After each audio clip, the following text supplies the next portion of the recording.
एक दिन अचानक बहुत महीनों बाद खुशबू की दोस्त अर्चना का फोन आया और उसने खुशबू को कहा कि वो अभी कुछ समय के लिए अपनी मम्मी के घर आई है, इसीलिए तुम भी अपनी मम्मी के घर आ जाओ, हमारा मिलना हो जाएगा। लेकिन खुशबू ने घर की जिम्मेदारी के कारण कह दिया कि नहीं मिल सकती। तभी अर्चना बोली, यार जब देखो तब तू बस यही कहती है कि नहीं मिल सकती। घर के काम की जिम्मेदारी हमारे ऊपर भी है, लेकिन ये तो नहीं कि जिम्मेदारियां निभाते निभाते खुद की खुशियों को ही भूल जाएं या फिर किसी से मिलना जुलना छोड़ दें। तू देख लेना, ये जिम्मेदारियां कभी खत्म नहीं होगी। एक दिन तू ही इन जिम्मेदारियों को निभाते निभाते खत्म हो जाएगी। और हाँ सॉरी, आज तो मैंने तुझसे कह दिया कि मुझे मिलना है और मिलकर बहुत सारी बातें करनी है, लेकिन अब कभी नहीं कहूंगी कि मिलना है। खुशबू की सहेली अर्चना ने गुस्से से फोन काटते हुए कहा। फोन कट होने के बाद खुशबू सोचने लगी, अगर सास से इस बारे में बात की तो वो यही ताना मारेंगी कि जब देखो तब मायके जाकर बैठ जाती है। आखिर में इस घर की बहू हो, जिम्मेदारियां निभाना सीखो। यह सब सोचकर खुशबू उदास हो गई। खुशबू के उदास मुंह को देखकर सास उमा जी ने कहा, क्या हुआ बहू, किसका फोन था, क्या कह रहा था? उमा जी के सवालों पर सवाल करने लगी। तभी खुशबू बोली, माँ जी यह फोन मेरे बचपन की दोस्त का था। वो सर्दियों की छुट्टी में अपने मायके आई हुई है तो मुझसे मिलना चाहती है, इसीलिए कह रही थी कि मैं भी कुछ दिन के लिए मायके आ जाऊं ताकि बचपन के वो सुनहरे पल फिर से एक बार जी सके, पुरानी यादें ताजा कर सके।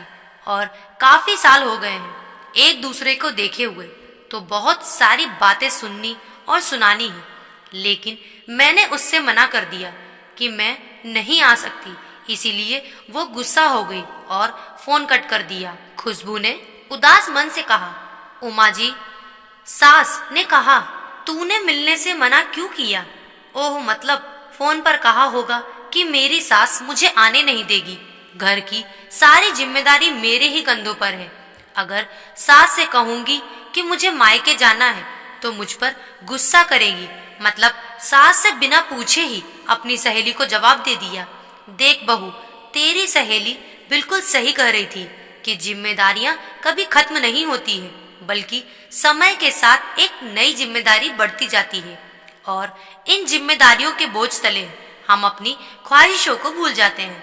सुन बहू, तू जा, जल्दी से पैकिंग कर ले और कुछ दिन अपने मायके जाकर अपनी सहेली से मिल और दोनों मिलकर खूब मौज मस्ती करो, उमा जी ने खुशबू को समझाते हुए कहा।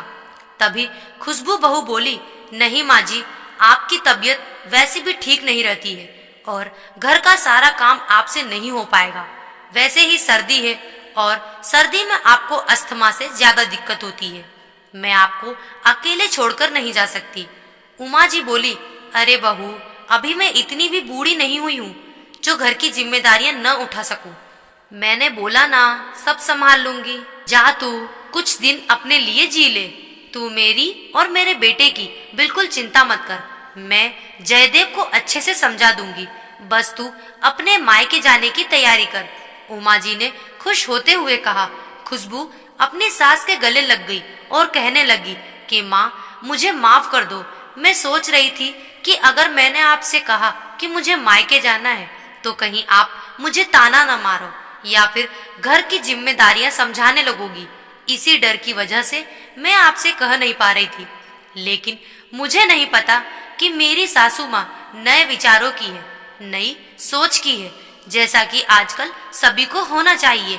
धन्यवाद माँ जी, मुझे कुछ दिन के लिए अपनी जिम्मेदारियों से आजाद करने के लिए।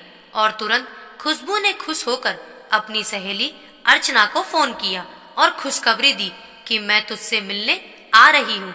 यह सुनकर अर्चना भी खुश थी और दोनों सहेलियां फोन पर ही कल मिलने पर क्या क्या मस्ती करनी है प्लान करने लगी। और उधर सास उमा अपनी बहू खुशबू के चेहरे पर मुस्कान देखकर बहुत खुश हो रही थी। तो दोस्तों, कहानी आपको कैसी लगी कमेंट बॉक्स में जरूर बताएं और लाइक करें, शेयर करें, सब्सक्राइब करना ना भूलें। Thank you.